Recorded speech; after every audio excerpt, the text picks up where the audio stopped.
اعوذ باللہ من الشیطان الرجیم بسم اللہ الرحمن الرحیم الحمدللہ رب العالمین صلی اللہ علی محمد وآلہ اجمعین واللعنۃ الدائمۃ علی اعداء محمد وآل محمد اما بعد وفقنا اللہ وإیاکم للعلم والعمل الصالحین انشاءاللہ تعالی۔ ہمارے جو دروس کا بھی آغاز ہو رہا ہے وہ فقہ کے دروس ہیں۔ فقہ کا جو مطلب لیا جاتا ہے کہ انسان جو ہے وہ یہ سیکھے کہ شریعت مقدس میں، اسلام میں کون سے ایسے واجبات ہیں کہ جس کو انجام دینا انسان کے اوپر ضروری ہے، اور کون سے حرام کردہ کام ہیں کہ جن سے بچنا ضروری ہے۔ اس کے علاوہ کون سے مکروہات ہیں، کون سے مستحبات ہیں، یعنی انسان ان بنیادی چیزوں کو جانے کہ جو اس کے اوپر اللہ کی طرف سے واجب قرار دی گئی ہیں۔ اور یہ اتنا ایک اہم موضوع ہے کہ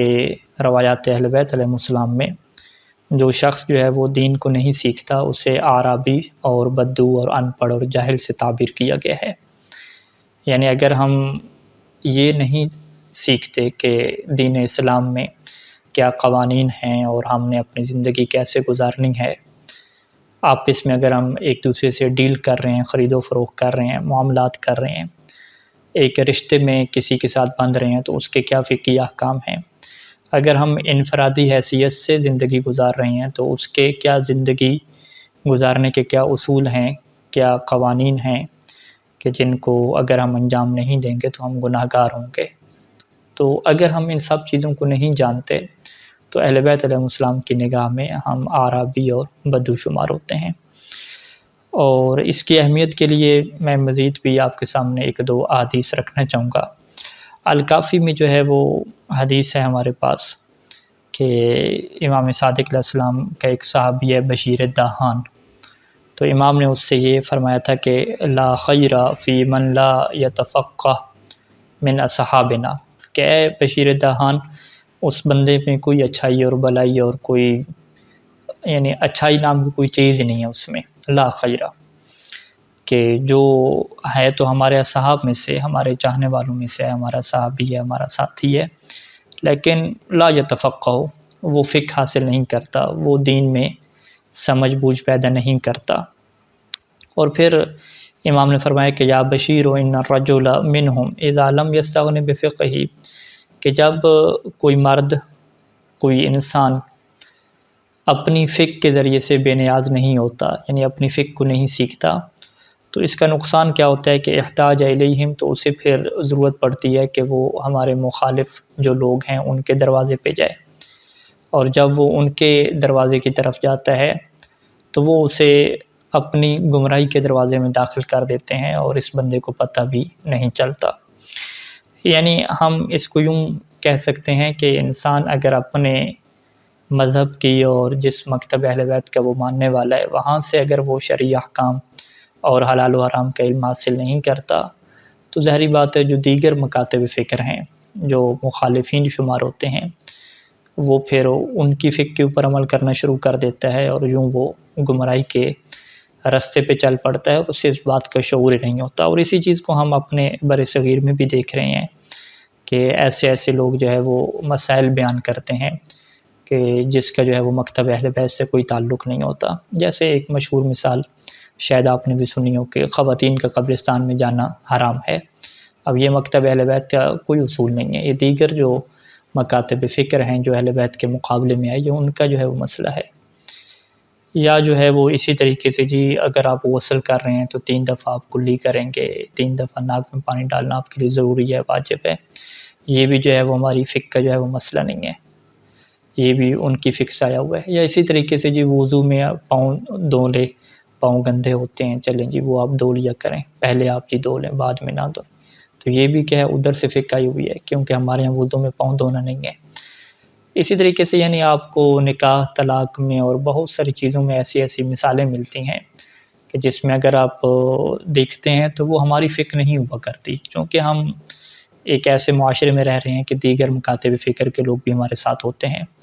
تو اس صورت میں اگر ہم اپنی فقہ کو اور مکتب اہل بیت کی جو شریعت ہے اس کو ہم نہیں سیکھیں گے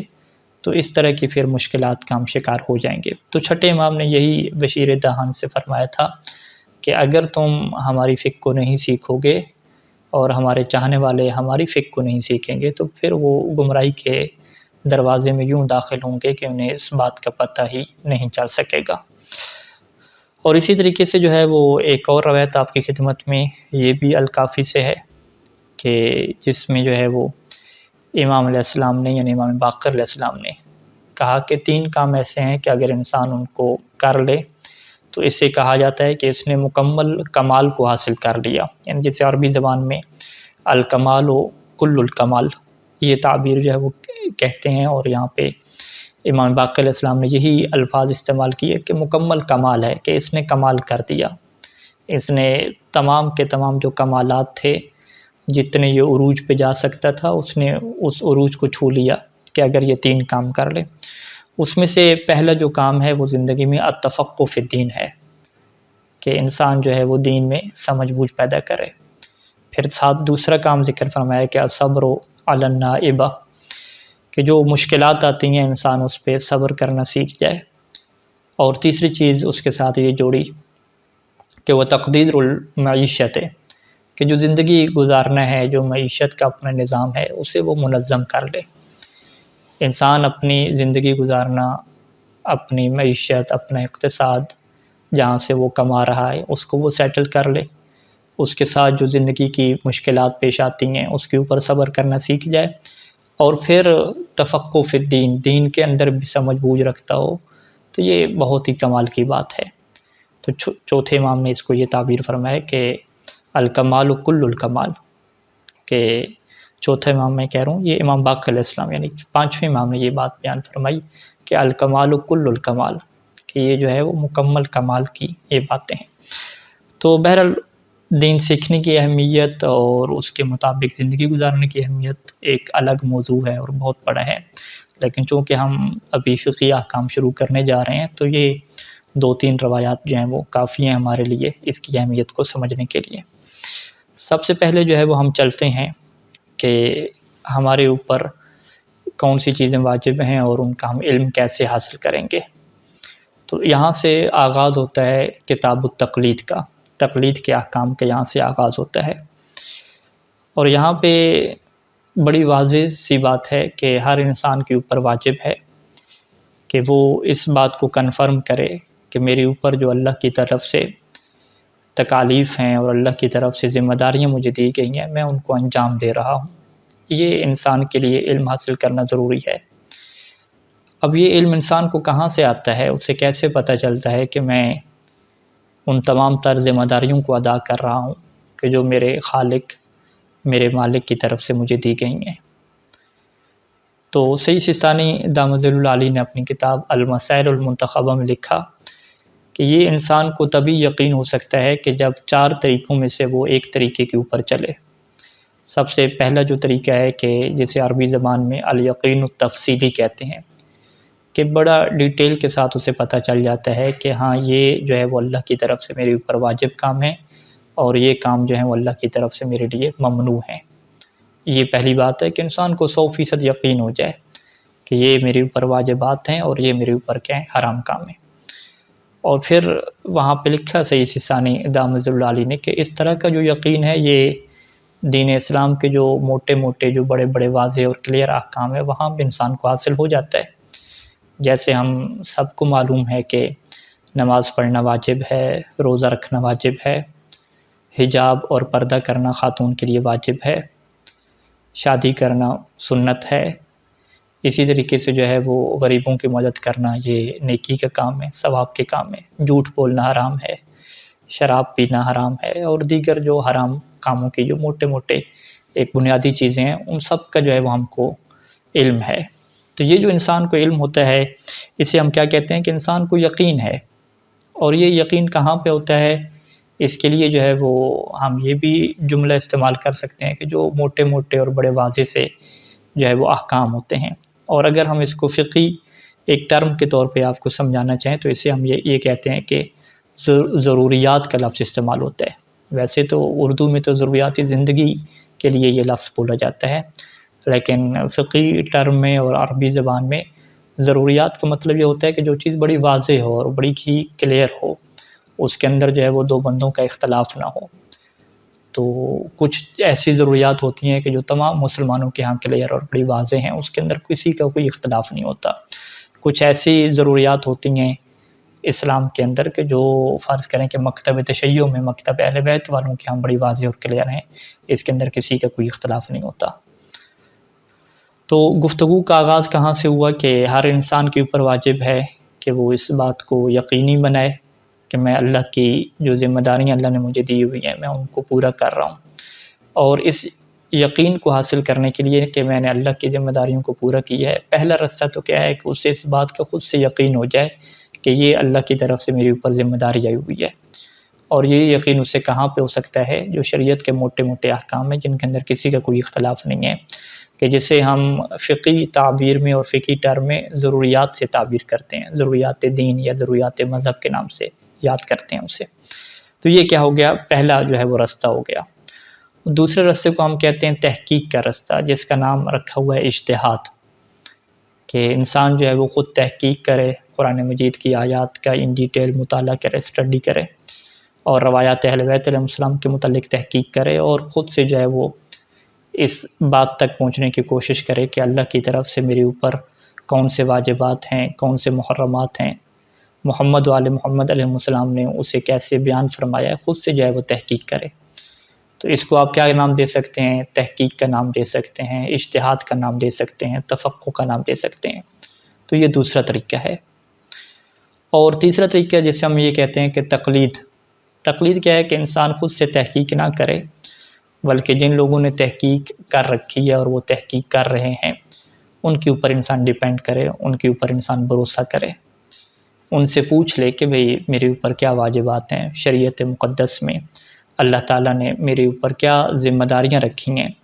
تو وہ انہیں بتا دیں کہ بھی ہم نے قرآن و حدیث میں یہ تحقیق کی ہے، یہ آپ کے اوپر واجبات ہیں، یوں آپ نے نماز پڑھنی ہے، یوں آپ نے زکوٰۃ ادا کرنی ہے، یوں آپ نے خمس ادا کرنا ہے۔ تو اسے ہم کیا کہتے ہیں؟ تقلید کہتے ہیں۔ اور چوتھی چیز کو ہم یہ کہتے ہیں کہ احتیاط۔ احتیاط کا یہ مطلب ہے کہ انسان اس طریقے سے عمل کرے کہ پھر کسی صاحب تحقیق کے جو تحقیق ہے اس کی مخالفت نہ ہو۔ یعنی میں نے ایک ایسا عمل کیا کہ نہ میں نے خود سے جو ہے وہ تحقیق کی اس مسئلہ میں، نہ میں نے کسی ایک صاحب تحقیق کے اوپر بھروسہ کیا، بلکہ عمل میں نے اس طریقے سے کیا کہ آپ جس صاحب تحقیق سے جا کے پوچھیں وہ یہی کہے گا کہ بھئی اس بندے کی جو شرعی ذمہ داری تھی، جو اللہ نے اس کے اوپر ایک ذمہ داری ڈالی تھی، وہ اس نے خود سے جو ہے وہ انجام دے دی ہے، وہ ہو گئی ہے بس۔ وہ کیسے ہوگا؟ کہ انسان جو ہے وہ سب سے پہلے اس میں یہ دیکھے کہ بھئی یہ جو مسئلہ ہے اس میں جو مجتہدین ہیں، جو تحقیق کرنے والے لوگ ہیں، ان کا کیا اختلاف ہے۔ فرض کریں کہ کوئی کہہ رہا ہے کہ آپ کو جو ہے وہ ابھی جو آپ نے سفر کیا ہے اس میں آپ کو نماز قصر پڑھنی ہے، یعنی 4 رکعت کی بجائے آپ کو 2 رکعت ظہر کی پڑھنی ہے۔ کچھ کہہ رہے ہیں کہ جی آپ کو نماز پوری پڑھنی ہے۔ تو اب آپ کسی ایک کے اوپر ڈیپینڈ نہ کریں، آپ کہیں کہ میں دونوں نمازیں پڑھ لیتا ہوں، اور دونوں نمازیں میں آپ نیت کیا رکھیں گے؟ بطور احتیاط کے آپ کہیں کہ چلیں ظہر کی نماز میں ریپیٹ کر دیتا ہوں، ایک دفعہ میں 2 رکعت نماز پڑھوں گا، پھر میں دوبارہ اس کا تکرار کروں گا اور 4 رکعت نماز پڑھ لوں گا۔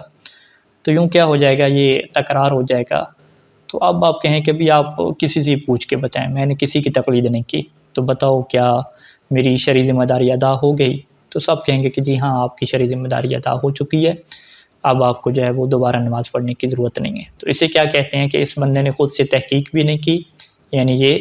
اجتہاد کے راستے پہ بھی نہیں گیا، اور اس نے تقلید بھی نہیں کی، یعنی کسی صاحب تحقیق کے اوپر اس نے ڈیپینڈ بھی نہیں کیا، بھروسہ بھی نہیں کیا۔ پھر اس نے کیا کیا ہے؟ اس نے احتیاط کے اوپر عمل کیا ہے۔ اسی طریقے سے ایک اور مثال آپ احتیاط کی لے لیں کہ جیسے آج کل کی مثال لے لیں کہ کچھ فقہا کا اختلاف ہو گیا کہ نماز کے تشہد میں جو ہے وہ اشہد ان علی ولی اللہ آیا پڑھ سکتے ہیں یا نہیں پڑھ سکتے۔ کچھ نے کہا کہ یہ پڑھ سکتے ہیں اور یہ نماز میں اضافہ شمار نہیں ہوگا، اور کچھ نے کہا کہ نہیں، ہماری تحقیق کے مطابق یہ نماز میں اضافہ شمار ہوگا۔ تو نماز میں آپ اگر اضافی اللہ کو سجدہ بھی کر دیں تو ہے تو بھلے وہ اللہ کو سجدہ، کوئی غلط کام تو نہیں ہے، لیکن بالآخر نماز باطل ہو جاتی ہے۔ اب آپ کہیں کہ بھی یہ کہ اللہ کو سجدہ کرنے سے نماز باطل ہو جاتی ہے، ہم کہیں گے ہاں یہ اس نماز میں آپ نے اضافہ چونکہ کر دیا۔ تو وہ فقہا بھی ایسے انہوں نے تحقیق پیش کی کہ بھی ہم کیا کہتے ہیں کہ بھی نماز میں چونکہ اضافہ ہو رہا ہے تو لہذا یہ اضافہ آپ کریں گے تو نماز باطل ہو جائے گی۔ اب ایک بندہ کہتا ہے کہ جی میں یہاں پہ تقلید نہیں کرتا، اچھا ہم کہیں گے پھر آپ خود تحقیق کریں، خود آپ اجتہاد کریں۔ تو وہ کہتے ہیں میں تحقیق بھی نہیں میرے اندر صلاحیت کہ میں کہاں سے جو ہے وہ خود قدیم عربی زبان سیکھوں، پھر کتابوں کو ڈھونڈوں اور کتابوں کے بارے میں تحقیق کروں کہ کون سی کتابیں ٹھیک ہیں کون سی ٹھیک نہیں ہیں، پھر روایات کے اوپر میں بحث کروں کہ ان روایات کے اختلاف کیوں پیدا ہوا اور یہ کیسے ختم ہوگا۔ میرے اندر تو اتنا جو ہے وہ اسٹیمنا ہی نہیں ہے اور اتنی تحقیق کی جو ہے وہ حالات بھی نہیں ہیں میرے۔ تو پھر ہم اسے کیا کہتے ہیں کہ پھر آپ کیا کرنا چاہتے ہیں، آپ احتیاط پہ عمل کریں۔ اب احتیاط کیسے ہوگی؟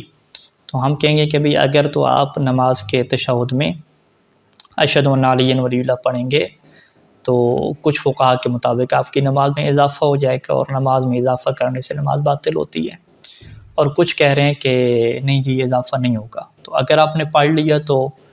یہ ایک کھٹکا لگا رہے گا کہ ہو سکتا ہے کہ میری نماز میں اضافہ ہو جائے اور اضافے کی وجہ سے میری نماز باطل ہو جائے۔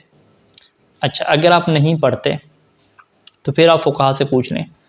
تو فقہا کہیں گے اچھا آپ نے نہیں پڑھا تو نماز آپ کی ٹھیک ہے، کیونکہ یہ پڑھنا جو ہے وہ باعث اجر و ثواب تھا کچھ فقہا کے مطابق، یعنی اس میں آپ کو ثواب ملنا تھا۔ تو اگر آپ نے یہ کام نہیں کیا تو واجب تو نہیں تھا کہ آپ کی جو ہے وہ نماز باطل ہو جائے کہ آپ نے واجب کو چھوڑ دیا۔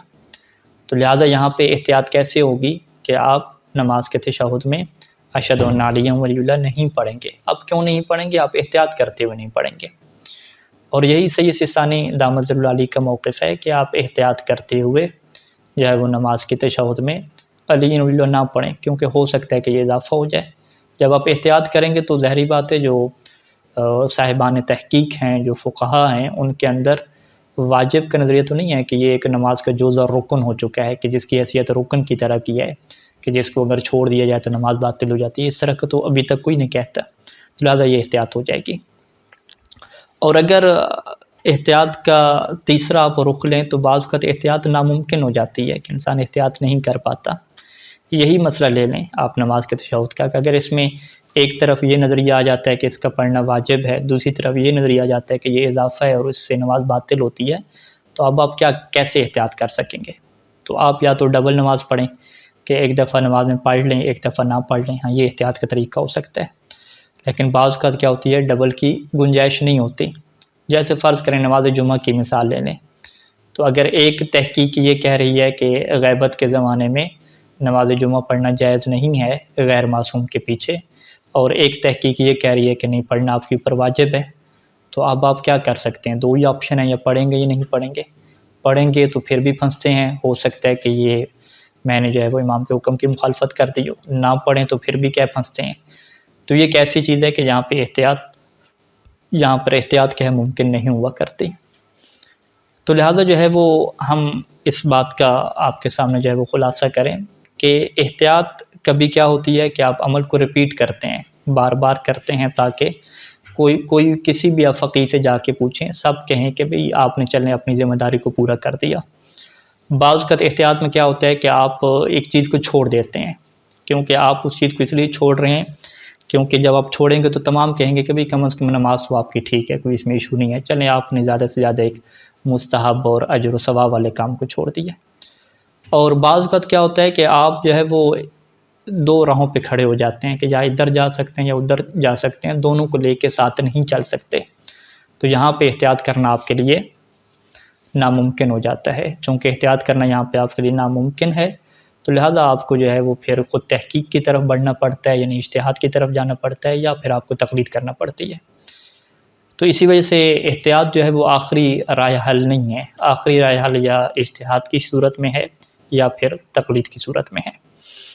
تو یہ آپ کے سامنے جو ہے وہ ہم نے 4 رستے رکھے کہ جسے سید سستانی دامت اللہ علیہ نے اپنی کتاب المسائل المنتخبہ میں بیان فرمایا، اور اس کے بعد پھر انہوں نے جو ہے وہ اجتہاد اور تقلید کی تعریف بھی کیا بیان کی، یعنی احتیاط کی تعریف ہم نے آپ کو سمجھا دی۔ ابھی ہم پیچھے دوبارہ چلتے ہیں کہ اجتہاد کا کیا مطلب ہوتا ہے۔ اجتہاد کا مطلب جو سید سستانی دامت اللہ علیہ نے لکھا کہ آپ نے حکم شرعی کو نکالنا ہے۔ کہاں سے نکالنا ہے؟ کہاں سے حکم شرعی کو آپ نے تلاش کرنا ہے؟ فرمایا کہ من مدارک ہی المقررہ، حکم شرعی کے جو اپنے سورس ہیں، جو معین شدہ سورس ہیں، وہاں سے آپ جائیں گے اور حکم شرعی کو نکالیں گے، تو یہ جو آپ عمل کر رہے ہیں، یہ جو کام کر رہے ہیں، اس کام کو ہم کیا کہتے ہیں؟ اجتہاد کہتے ہیں۔ جیسے قرآن اور سنت، یعنی قرآن اور 14 کا فرمان، یہ سورس ہے، یہ مدرک ہے، اس مدرک سے آپ نے کیا کرنا ہے؟ حکم شرعی کو نکال کے لانا ہے۔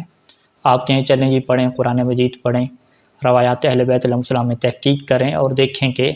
اگر میں جو ہے وہ سفر پہ روز جا رہا ہوں اور 22 کلومیٹر سے زیادہ سفر کر رہا ہوں تو کیا مجھے نماز قصر پڑھنی ہوگی یا نماز پوری پڑھنی ہوگی؟ تو آپ اس سوال کے جواب اگر وہاں سے تلاش کر کے لے آتے ہیں تو یہ جو آپ نے کام کیا، یہ جو آپ نے ایفرٹ کی، یہ جو آپ نے محنت کی،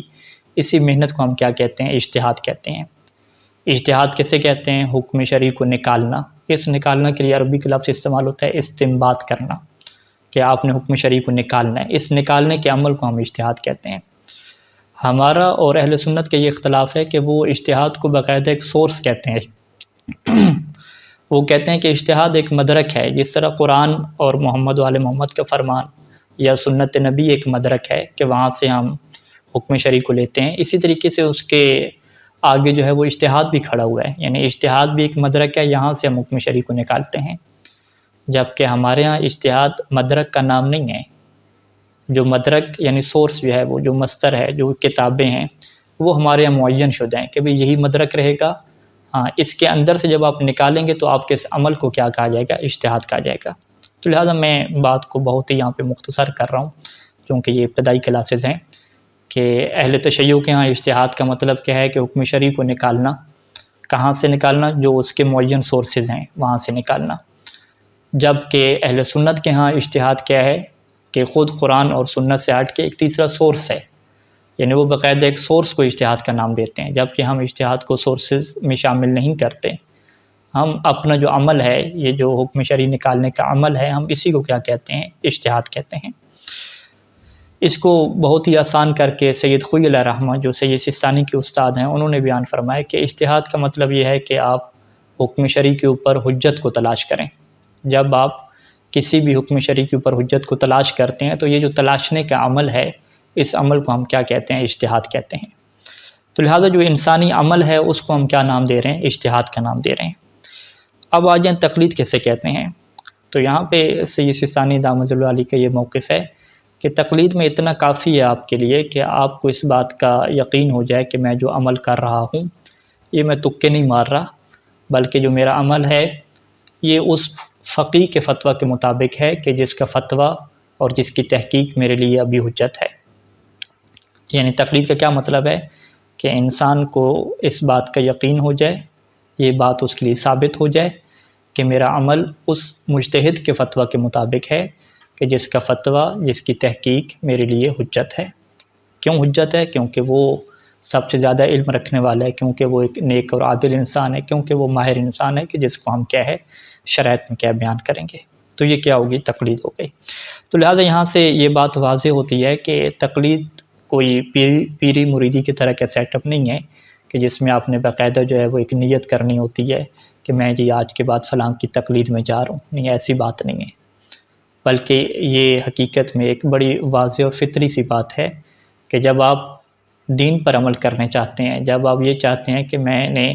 ان ذمہ داریوں کو پورا کرنا ہے جو مجھے میرے خالق نے عطا کی ہیں، تو اب ان ذمہ داریوں کی پہچان کیسے ہوگی؟ آپ خود تو تحقیق کر نہیں رہے قرآن و حدیث میں۔ جب آپ قرآن و حدیث میں خود تحقیق کر کے وہاں سے حکم شرعی معلوم نہیں کر رہے، تو اب اس کی تشخیص کے لیے، حکم شرعی کو جاننے کے لیے آپ کو فقیہ کے اوپر ڈیپینڈ کرنا پڑے گا۔ تو لہٰذا اگر آپ وضو کر رہے ہیں، اگر آپ نکاح پڑھ رہے ہیں، اگر آپ اپنے مرحوم میت کو دفن کر رہے ہیں، اسے آپ کفن پہنا رہے ہیں، اس کو آپ غسل دے رہے ہیں، تو آپ کو یہ کنفرم ہونا چاہیے کہ یہ جو میں کام کر رہا ہوں یہ شریعت مقدس کے قوانین کے مطابق کر رہا ہوں۔ تو یہ کنفرمیشن آپ کو کیسے ہوگی؟ کہ جب آپ کو اس بات کا پتہ چل جائے گا کہ میرا یہ جو عمل کرنا ہے یہ مجتہد کے فتویٰ کے مطابق جا رہا ہے، جو مجتہد کا فتویٰ ہے، جو اس نے میرے لیے حکم شرعی کو بیان کی ہے، یہ اس کے مطابق جا رہا ہے۔ تو جب یہ مطابق جا رہا ہوگا، اسی بات کو ہم کیا کہتے ہیں؟ تقلید کہتے ہیں۔ اور اسی بات میں انسان کیا بن جاتا ہے؟ مقلد بن جاتا ہے۔ اب چاہے وہ اپنی زبان سے لاکھ کہتا رہے کہ جی میں نے تقلید نہیں کی، میں نے تقلید نہیں کی، تو ہم ان سے کیا کہیں گے کہ تقلید کو نیت کرنے کا نام نہیں ہے کہ آپ باقاعدہ جو ہے وہ نیت کریں کہ آج کے بعد میں سید سیستانی کی تقلید میں جا رہا ہوں، یہ نہیں ہے۔ یہ ایک پیری مریدی کا آپ سیٹ اپ کہہ لیں، تقلید اس طرح کا کوئی نظام نہیں ہے۔ تقلید میں آپ کو یہ کرنا ہوتا ہے کہ میں اپنے عمل میں تکے بازی سے کام نہیں لے رہا کہ بس مجھے نانی نے سکھایا، دادی نے سکھایا تو اس وجہ سے میں کام کر رہا ہوں، اس وجہ سے میں اس طرح سے نماز پڑھ رہا ہوں، اس طرح سے وضو کر رہا ہوں، یہ چیز نہیں ہوتی۔ بلکہ آپ کو پتہ ہونا چاہیے کہ اگر مجھے یہ نانی نے یا دادی نے سکھایا تو ان کو پیچھے جو ہے وہ اس طرح کے علماء اور فقہا نے سکھایا ہے، لہذا آپ کو اتنا علم ہونا چاہیے کم از کم کہ میرا جو عمل ہے وہ فقہا کی جو تحقیقات ہیں اس کے مطابق جا رہا ہے، نہ کہ جو ہے وہ میرا عمل جو ہے وہ ایسا ہے کہ جو پتہ ہی نہیں ہے، آپ کو کنفرم ہی نہیں ہے۔ اسی وجہ سے جب فقہ میں یہ مسئلہ ڈسکس ہوتا ہے کہ بغیر تقلید کے آپ کا عمل باطل ہے، تو اس کا کیا مطلب ہوتا ہے؟ اس کا مطلب یہی ہوتا ہے کہ بغیر تقلید کے آپ کا عمل باطل ہے۔ کیا مطلب؟ کہ آپ اس عمل کو اس وقت تک کافی نہیں سمجھ سکتے کہ جب تک آپ کے لیے کنفرم نہیں ہو جاتا کہ میرا عمل جو ہے وہ مجتہد کے فتویٰ کے مطابق ہے۔ یہ مطلب باطل ہونے کا ہے۔ باطل ہونے کا یہ مطلب نہیں ہے کہ بس گیا عمل، اب میں نے جو نمازیں پڑھی تھیں، جو میں نے وضو کیے تھے، وہ سارے کے سارے غلط ہو گئے اور دوبارہ مجھے کرنے پڑیں گے۔ نہیں، ایسا نہیں ہے۔ ٹھیک ہے، آپ نے جب نمازیں پڑھی تھیں، وضو کیے تھے، روزے رکھے تھے، تو آپ کو والدہ نے بتایا، والد نے بتایا، یا کسی جو ہے وہ مولانا نے بتایا، آپ کو یہ بات کنفرم نہیں تھی کہ یہ جو مجھے بتایا گیا ہے کیا یہ ایک فقیہ کی تحقیق کے مطابق ہے، اس کے فتویٰ کے مطابق ہے بھی یا نہیں، آپ کو پتہ نہیں تھا۔ آپ بس ان کی بات کے اوپر بھروسہ کر کے کرتے رہے یا ایسی تکے مارتے رہے۔ لیکن جب بعد میں آپ نے اپنے عمل کو چیک کیا دوبارہ سے، اور ادھر سے آپ کے سامنے فقیہ کے فتاویٰ آ گئے، آپ نے دونوں کو آپس میں چیک کیا، میچ کیا، تو آپ کو پتہ چلا کہ ہاں میں تو وضو ٹھیک کرتا رہا ہوں، میں تو نماز بھی ٹھیک پڑھتا رہا ہوں، میں تو روزہ بھی جو ہے وہ ٹھیک طریقے سے رکھتا رہا ہوں، ساری شرائط پوری کی ہیں، تو وہ عمل آپ کے ٹھیک ہو جائیں گے، اسے باطل نہیں کہا جائے گا۔ عمل کو کب باطل کہا جائے گا؟ جب آپ کے لیے ثابت ہوگا کہ ہاں وضو تو میں نے غلط کیا، وضو کے اندر تو جو ہے وہ یہ شرط تھی کہ آپ نے جو ہے وہ جب چہرے پہ پانی ڈالنا تھا تو جہاں سے بال اگتے ہیں وہاں سے پانی ڈالنا تھا، میں تو ایسے ہی منہ کو جو ہے وہ اوپر نیچے سے دھوتا رہا، تو اب آپ کے لیے یہ ثابت ہو جائے گا کہ میرا وضو غلط تھا۔ جب غلط تھا تو آپ اس غلط کا، اس طرح کا اگر وضو غلط ہو جائے تو اس کو کیا کرنا ہوتا ہے؟ تو آپ فقیہ کا فتویٰ پڑھیں گے۔ اگر اس میں یہ لکھا ہو کہ بھی وضو اگر غلط ہو جائے تو دوبارہ کرنا ہوتا ہے، تو پھر آپ کو دوبارہ وضو کی طرف جانا ہوگا۔ اچھا، بعض اوقات ایسی غلطیاں ہوتی ہیں کہ جس میں اس فعل کو دوبارہ نہیں کرنا ہوتا، جیسے نماز کے اندر بہت ساری غلطیاں آپ انشاءاللہ آپ کو ہم بتائیں گے کہ اگر وہ رکن کے علاوہ کچھ واجبات کی غلطیاں ہوتی ہیں تو اس میں نماز کو کہے دوبارہ انجام نہیں دینا ہوتا۔ تو یہاں پہ آپ کے لیے یہ بات ثابت ہو گئی کہ میں نے جو نمازیں پڑھی ہیں اس کے اندر یہ غلطی تھی، لیکن اس کے باوجود وہ نمازیں آپ کی باطل نہیں ہیں، آپ کو دوبارہ نہیں پڑھنی پڑ رہی۔ کیوں نہیں دوبارہ پڑھنی؟ کیونکہ آپ کو فقیہ کہہ رہا ہے کہ اس کے اندر جو غلطی ہے وہ ایسی غلطی نہیں ہے کہ جس کی وجہ سے قضا واجب ہو جائے، بلکہ وہ غلطی کیا ہو جاتی ہے، اگر آپ مسئلہ شرعی نہیں جانتے تو وہ غلطی معاف ہوتی ہے، اس کے لیے آپ کو دوبارہ نماز پڑھنے کی ضرورت نہیں ہوتی۔ میں اپنی بات کو دوبارہ ریپیٹ کروں کہ بغیر تقلید کے عمل کے باطل ہونے کا کیا مطلب ہے؟ بغیر تقلید کے، اس کے اوپر آپ غور کریں گے۔ کیسے غور کریں گے؟ تقلید کی تعریف کو ذہن میں رکھ کے کہ تقلید کی ہم نے تعریف کیا کی کہ آپ کا عمل فقیہ کے فتویٰ کے مطابق ہونا چاہیے۔ اب بغیر تقلید کے کیا مطلب؟ کہ آپ اپنے عمل کو چیک کریں گے، اگر وہ فقیہ کے فتویٰ کے مطابق ہے تو یہ تقلید ہو جائے گی۔ اسے ہم کیا کہتے ہیں؟ لاشعوری تقلید، کہ آپ ایک زمانے میں عمل کرتے رہے، اگرچہ آپ کو سید سیستانی دامت ظلالعلی کے فتاویٰ کا نہیں پتہ تھا، لیکن وہ تکا لگتا رہا، وہ جس نے آپ کو گائیڈ کیا تھا اچھا گائیڈ کر دیا، وہ ان کے فتویٰ کے مطابق عمل چلتا رہا، تو اس کا مطلب کیا ہے کہ آپ کا عمل بغیر تقلید کے ہوئے نہیں ہے، آپ تو تقلید کے ساتھ ہیں۔ تو بغیر تقلید کب ہوگا؟ کہ جب آپ کا عمل ان کے فتویٰ کے خلاف ہوگا، تو پھر آپ اس فقیہ سے پوچھیں گے کہ اگر میرے عمل کے اندر یہ مشکل پیدا ہو گئی ہے تو اب آپ بتائیں کہ مجھے دوبارہ اس کی قضا کرنی ہے، دوبارہ انجام دینا ہے یا دوبارہ انجام نہیں دینا۔ تو فقہ کے اندر بہت ساری صورتیں ایسی ہوتی ہیں کہ جس میں اس کو دوبارہ انجام دینا ضروری ہوتا ہے، اور بہت ساری چیزیں ایسی ہوتی ہیں کہ دوبارہ اس کو انجام دینے کی ضرورت نہیں ہوتی۔ تو لہٰذا جو لوگ ایک زمانے تک جو ہے وہ تکے بازی پہ چلتے ہیں یا اپنی نانی اماں اور دادی اماں کے کہنے پہ جو ہے وہ نمازیں پڑھتے ہیں، روزے رکھتے ہیں، تو ان کو جو ہے وہ کنفرم کرنا پڑتا ہے بعد میں جا کے کہ جو میں نے جتنے بھی عمل کیے، جیسے بھی کیے، آیا یہ ٹھیک تھے یا ٹھیک نہیں تھے، اور ٹھیک تھے یا نہیں تھے اس کو کنفرم کیسے کرتا ہے؟ خود تو وہ مجتہد نہیں ہے، خود تو وہ صاحب تحقیق نہیں ہے۔ تو اس کو کنفرم کرنے کا یہی طریقہ ہے کہ جس کی اس کے اوپر تقلید کرنا ضروری ہے، جس فقی اور جس محقق اور جس مجتہد کی تحقیق کے مطابق اس کے لیے چلنا ضروری ہے، اسی مجتہد کے وہ فتاویٰ کو دیکھتا ہے۔ اگر ان کے فتاویٰ کے مطابق، ان مجتہد کی تحقیق کے مطابق اس کا عمل جو ہے وہ ٹھیک نکل آیا تو اس کو دوبارہ انجام دینے کی ضرورت نہیں ہے۔ تو لہٰذا اس بات کو سمجھنے کی کیا ہے ضرورت ہے کہ انسان کا عمل کب ٹھیک ہوتا ہے اور کب ٹھیک نہیں ہوتا۔ اب جو ہے وہ یہاں پہ ہم اس بات کی طرف آ جاتے ہیں کہ چلیں ایک انسان نے جو ہے وہ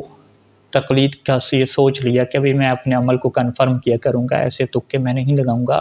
نانی اماں یا دادی اماں کے کہنے پہ میں اپنا عمل نہیں کروں گا، میں جو ہے وہ کنفرم کروں گا کہ میرا عمل جو ہے وہ مجتہد کے فتویٰ کے مطابق ہے یا مطابق نہیں ہے۔ یعنی کیا مطلب، میں تقلید کیا کروں گا، اسی کو ہم تقلید کہتے ہیں کہ جب آپ ایک ذمہ دار انسان بنتے ہیں اور آپ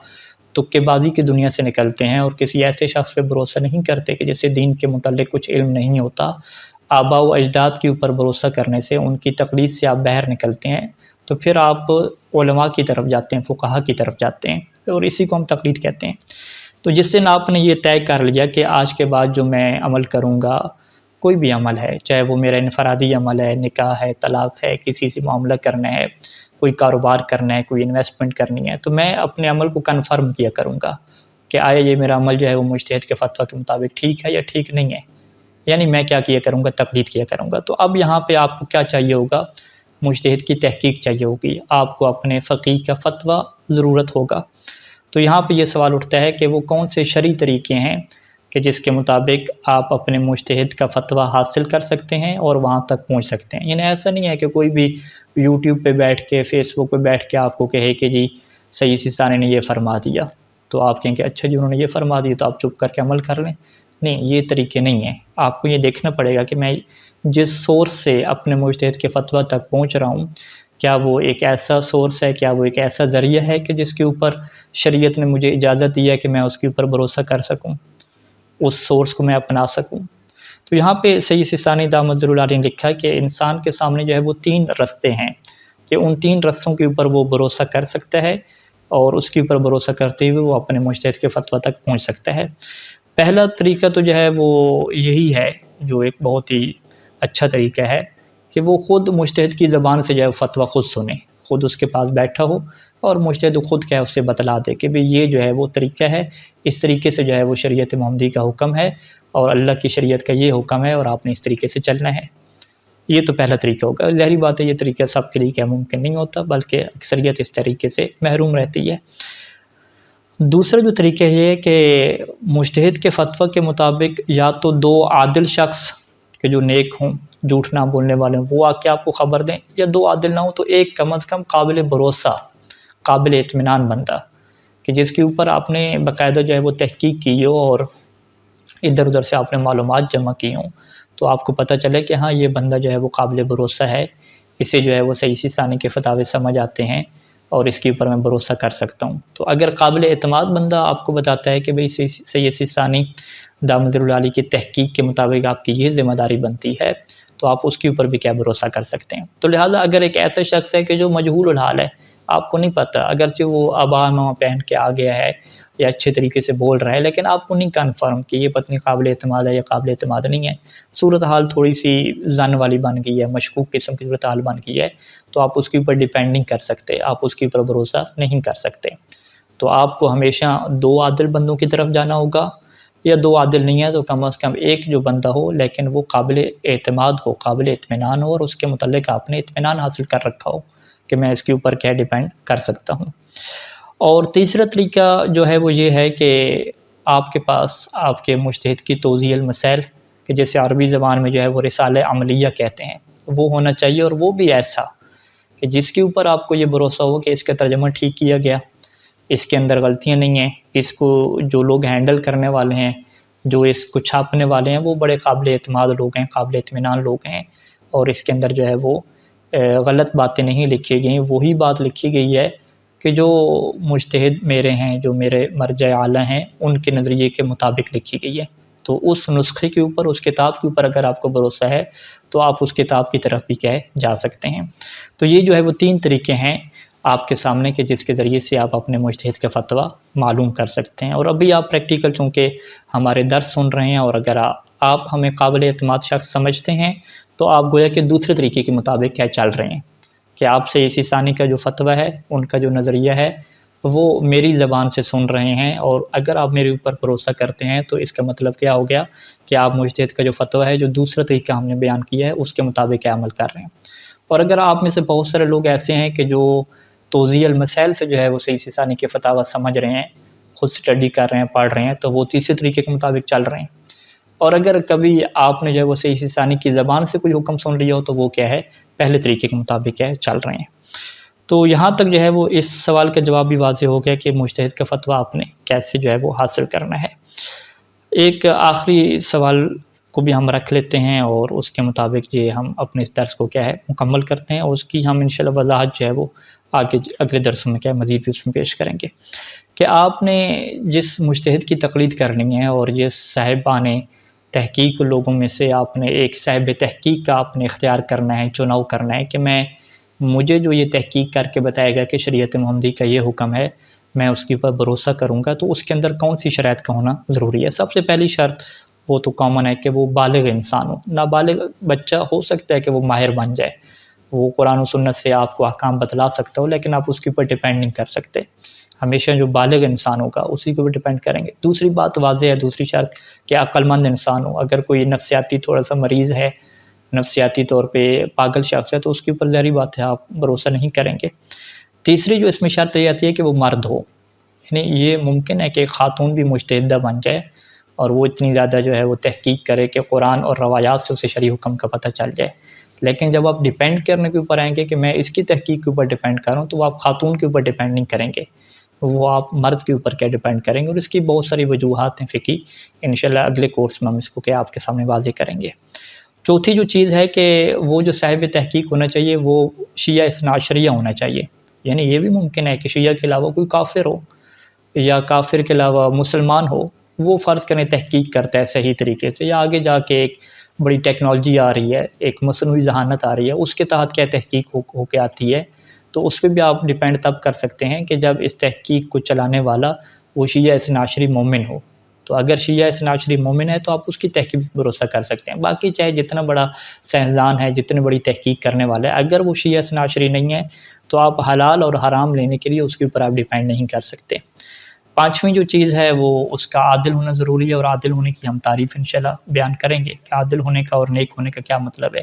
چھٹی چیز واضح ہے کہ وہ اس کی ولادت پاک ہو، یعنی وہ والد الزنا جو ہے وہ نہیں ہونا چاہیے، اور اس میں بڑی واضح اور کلیئر سی بات ہے کہ والد الزنا ثابت کرنے کے لیے ہمیں گواہوں کی ضرورت پڑتی ہے، وگرنہ ہر شخص جو ہے وہ حلال زادہ شمار ہوتا ہے۔ آپ کسی کے اوپر یہ انگلی نہیں اٹھا سکتے کہ تم حرام زادہ ہو، اگر یہ آپ انگلی اٹھاتے ہیں تو یہ تہمت اور الزام ہو جائے گا، آپ کو اس کو ثابت کرنا پڑے گا، اگر آپ ثابت نہیں کر پاتے تو آپ کو جو ہے وہ شریعت میں سزا ملتی ہے اس کی۔ تو لہٰذا اس کو ثابت کرنے کی ضرورت نہیں ہوتی کہ فلاں جو ہے وہ حلال زادہ ہے، بلکہ اس کے اپوزٹ کو ثابت کرنے کی ضرورت ہوتی ہے۔ تو اگر اس کا اپوزٹ آپ کے لیے ثابت ہو چکا ہے، یہ جو ہے وہ حرام زادہ ہے، تو پھر چاہے وہ جتنا بڑا تحقیق کرنے والا شخص ہو، جتنا بھی بڑا محقق ہو، آپ اس کے اوپر ڈیپینڈ نہیں کر سکتے، اس کی تقلید نہیں کر سکتے۔ اور ساتویں شرط یہ رہتی ہے کہ وہ جو تحقیق کرنے والا ہے اس کا حافظہ جو ہے وہ نارمل ہونا چاہیے، ایک جو نارمل سسٹم ہوتا ہے حافظے کا، کہ ہم کہیں گے یہ حافظے کی سٹیج ہے، اسی کے مطابق اس کا حافظہ کام کرتا ہو۔ لیکن اگر فرض کریں کہ اس کو کوئی بیماری ہو گئی یا بہت زیادہ ایج ہونے کی وجہ سے اب اس کا حافظہ ایک جو نارمل روٹین ہے اس سے نیچے آ گیا، تو اب بھی کیا آپ اس کی تقلید نہیں کر سکتے، اس کے اوپر آپ ڈیپینڈ نہیں کر سکتے۔ تو یہ جو ساتویں شرط رہتی ہے۔ آٹھویں شرط یہ آپ کے لیے ثابت ہونا چاہیے کہ واقعی یہ مجتہد ہے، واقعی اس کے پاس اجتہاد ہے، یہ حکم شرعی کو نکالنا جانتا ہے، یہ آپ کے لیے ثابت ہونا چاہیے۔ اور اس کے ثابت کیسے آپ کو کیسے ثابت ہوگا، اس کے طریقے کیا بات ہم بیان کریں گے۔ اور نویں اور آخری شرط یہ ہے کہ وہ مجتہد زندہ ہونا چاہیے۔ آپ ابتدائی طور پہ کسی مرحوم میت کی جو ہے وہ اوپر ڈیپینڈ نہیں کر سکتے، اس کی تحقیق کے اوپر ڈیپینڈ نہیں کر سکتے، اس کی بھی کچھ تفصیل ہے، کچھ ڈیٹیل ہے، انشاءاللہ اس کو ہم بیان کریں گے۔ اور 10ویں شرط یہ ہے کہ وہ مجتہد عالم ہونا چاہیے، اور عالم ہونا کے اندر بھی شرائط ہیں کہ کب عالم ہونا چاہیے اور کب عالم نہیں ہونا چاہیے۔ یعنی جو حیات زندگی والی 9ویں اور 10ویں شرط ہے، اس کی کچھ صورتیں ہیں کہ کچھ صورتوں میں یہ شرط ہوتی ہے اور کچھ صورتوں میں یہ شرط نہیں ہوتی، کہ جس کی تفصیل انشاءاللہ اگلے درس میں آئے گی۔ صلی اللہ علی محمد و آلہ اجمعین۔